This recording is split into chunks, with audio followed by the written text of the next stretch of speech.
Shalom saudara yang dikasih dalam Tuhan. Puji Tuhan, bersyukur karena hari ini saya dapat kembali menyapa setiap umat Tuhan dimanapun Bapak Ibu Saudara berada melalui program Bible and Coffee. Saudara yang dikasih dalam Tuhan, kita bersyukur karena pemeliharaan Tuhan, pertolongan Tuhan, pimpinan Tuhan selalu ada dalam kehidupan kita sehingga kita boleh ada di hari ini dengan tidak kekurangan suatu apapun yang baik. Kita mau bersyukur sama Tuhan melalui program Bible and Coffee ini. Saya kembali mengajak setiap umat Tuhan dimanapun Bapak Ibu Saudara berada untuk sama-sama kita merenungkan firman Tuhan. Karena kita percaya hidup dan mati dikuasai oleh lidah. Barang siapa suka menggemakannya dia akan memakan buahnya. Alkitab mengajarkan kepada setiap kita, ayo hati-hati sekali dengan apa yang kita ucapkan. Dan seringkali apa yang kita ucapkan itu meluap dari dalam hati. Dan hati kita ditentukan oleh siapa yang memimpin kita, ya kan? Kalau firman Tuhan memimpin hidup kita, maka hati kita akan dipenuhi dengan damai, dengan sukacita, dengan pengharapan, dan dampaknya perkataan pun perkataan yang membangun. Tapi sebaliknya kalau hati dan hidup kita dipimpin oleh kedagingan, repot saudara. Yang ada hidup kita semakin hari semakin jauh dari Tuhan. Itu sebabnya melalui program Bible and Coffee ini saya kembali mengajak setiap kita umat Tuhan untuk merenungkan firman Tuhan sebelum kita memulai segala sesuatunya. Karena kita percaya ada janji Tuhan Yesus dalam hidup kita yang mengatakan, carilah kerajaan Allah serta kebenarannya terlebih dahulu, maka semuanya akan ditambahkan kepadamu. Dimanapun Bapak Ibu Saudara berada, kita berdoa, kita datang sama Tuhan. Bapak, terima kasih buat hari yang dahsyat, hari yang luar biasa, hari yang Tuhan jadikan bagi kami. Kami mengucap syukur setiap hari Tuhan pelihara kami, tidak pernah kekurangan suatu apapun yang baik dalam kami mengiring Tuhan. Saat yang indah kami rindu untuk mendengarkan sabda-Mu. Roh Kudus, sampaikan sesuatu bagi kami, urapi kami dengan roh hikmat dan wahyu sehingga kami mengerti akan kebenaran dan kami percaya kebenaran inilah yang memerdekakan kami. Di dalam nama Tuhan Yesus Kristus kami berdoa. Haleluya. Amin, amin. Puji Tuhan. Saudara dikasih dalam Tuhan, Alkitab mencatat bahwa setiap kali Tuhan memulihkan seseorang, maka Tuhan memberikan kepadanya hati yang baru. Itu sebabnya kita percaya bahwa yang dapat mengubah hati manusia itu hanya Tuhan. Sama-sama bilang sama saya, yang dapat mengubah hati manusia cuma Tuhan.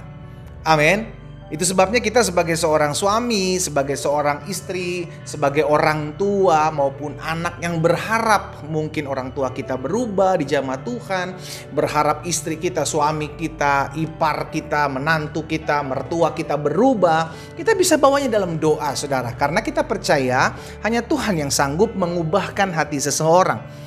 Itu sebabnya kenapa Tuhan bilang kepada Yehezkiel di dalam Yehezkiel pasal 11 ayat yang ke-19. Yehezkiel pasal 11 ayat 19. Firman Tuhan bilang begini, aku akan memberikan mereka, bangsa Israel, hati yang lain. Lihat saudara, Tuhan memberikan kepada bangsa Israel hati yang lain. Tuhan yang sama yang sanggup memberikan kepada suamimu, istrimu, anak-anakmu, orang tuamu, mertua, menantu, adik kakakmu hati yang lain. Roh yang baru di dalam batin mereka. Juga aku akan menjauhkan dari tubuh mereka hati yang keras dan memberikan kepada mereka hati yang taat. Jadi saudara dikasih dalam Tuhan, Tuhan ingatkan kepada Yehezkiel bahwa ketika bangsa Israel jauh daripada Tuhan dan Tuhan dengan belas kasihannya kembali mengumpulkan mereka, maka Tuhan bilang, aku akan memulihkan mereka. Dan ketika mereka dipulihkan sama Tuhan, yang pertama kali dipulihkan adalah hatinya. Kenapa hati? Karena dari hati, Amsal katakan, terpancar kehidupan. Dari hati sumber segala sesuatunya. Itu sebabnya yang pertama kali disentuh oleh Allah adalah hati manusia. Saudara yang dikasih dalam Tuhan, saya percaya kalau Tuhan sudah menyentuh hati seseorang, wow, itu hidupnya berubah drastis. Sama-sama bilang sama saya, ada perubahan. Ya, pasti ada perubahan karena orang yang punya pengalaman dengan Tuhan, kasihnya Allah itu akan mengubahkan hati. Dan orang yang hatinya diubah, Tuhan bilang apa? Aku akan memberikan kepada mereka hati yang taat, saudara. Jadi hatinya tuh diganti dengan hati yang taat. Tentu bukan hati secara fisik gitu ya saudara ya.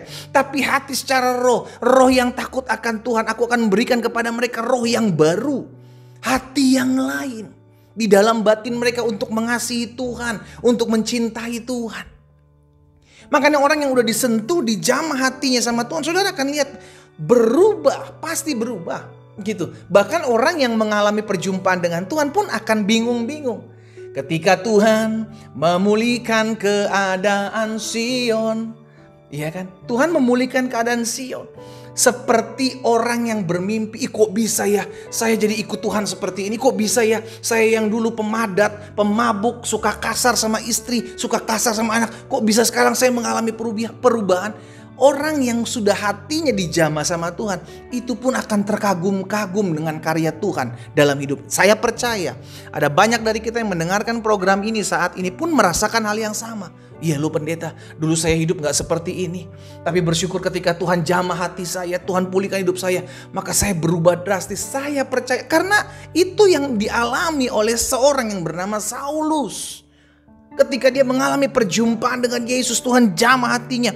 Dia berubah 180 derajat sudah dikasih dalam Tuhan. Ada perubahan, ada pemulihan karena kasih Allah mengubah hati manusia.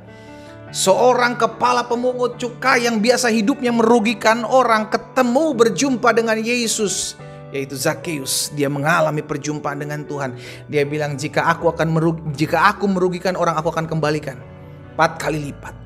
Haleluya, perubahan drastis terjadi. Bahkan wanita yang kedapatan berbuat zina, Tuhan pulihkan hidupnya. Saudara dikasih dalam Tuhan. Lihat bagaimana setiap orang yang mengalami perjumpaan dengan kasih Allah, disentuh hatinya oleh Allah, dia mengalami perubahan. Saya percaya itu pun harusnya terjadi dalam kehidupan kita. Kita yang mengaku sudah mengalami perjumpaan dengan Tuhan, kita yang mengaku sudah mengalami kuasa dan lawatan Tuhan dalam hidup kita, sehingga akhirnya melahirkan pertobatan sejati. Yuk kita lihat yuk. Kita lihat, kita sadari hanya kita yang tahu kok. Kita lihat kok perubahan-perubahan apa yang sudah terjadi dalam kehidupan kita ketika Tuhan menyentuh hati kita. Karena saya percaya kasih Allah dalam Kristus Yesus Tuhan kita itu yang sanggup mengubahkan hati setiap orang. Itu sebabnya ketika Yesus datang, Yesus datangi orang-orang berdosa. Kenapa? Agar mereka mengalami sentuhan hati. Agar mereka mengalami sentuhan kasih Allah melalui kehidupan Yesus. Sehingga akhirnya orang-orang yang berjumpa dengan Yesus dipulihkan.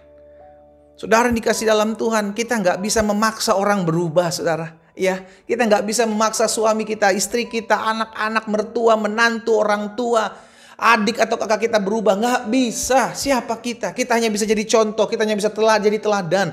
Kita bisa berdoa buat mereka, tetapi perubahan itu datang dari Tuhan. Karena ketika Tuhan jamah hati seseorang, kita cuma bisa belas kasihan Tuhan, belas kasihan terhadap pasanganku, belas kasihan terhadap anak-anakku. Makanya jangan pernah berhenti berdoa buat mereka yang masih jauh dari Tuhan. Tetap berdoa.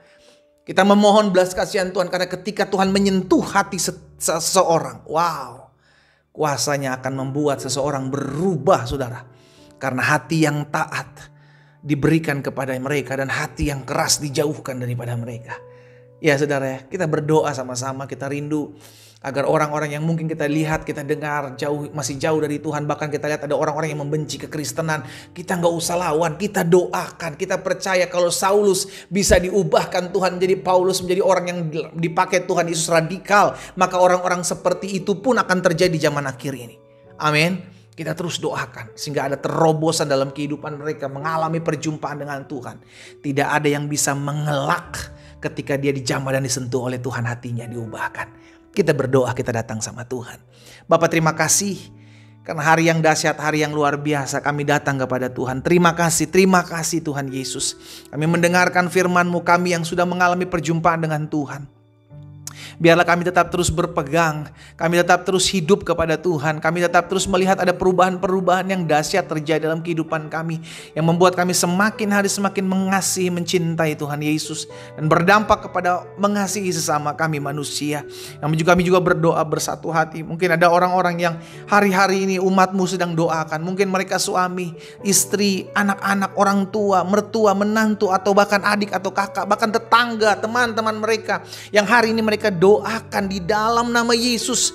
Kami percaya Tuhan, ketika Engkau jamah hati dan hidup mereka, mereka mengalami perjumpaan dengan Tuhan. Mereka diubahkan, mereka mengalami lawatan Allah. Yang sakit Tuhan jamah dan sembuhkan. Yang berbeban berat Tuhan beri kelegaan. Hari ini menjadi hari di mana kami mengalami kuasa dan lawatan Tuhan terjadi atas kami. Hamba berdoa di dalam nama Tuhan Yesus Kristus. Haleluya. Amin.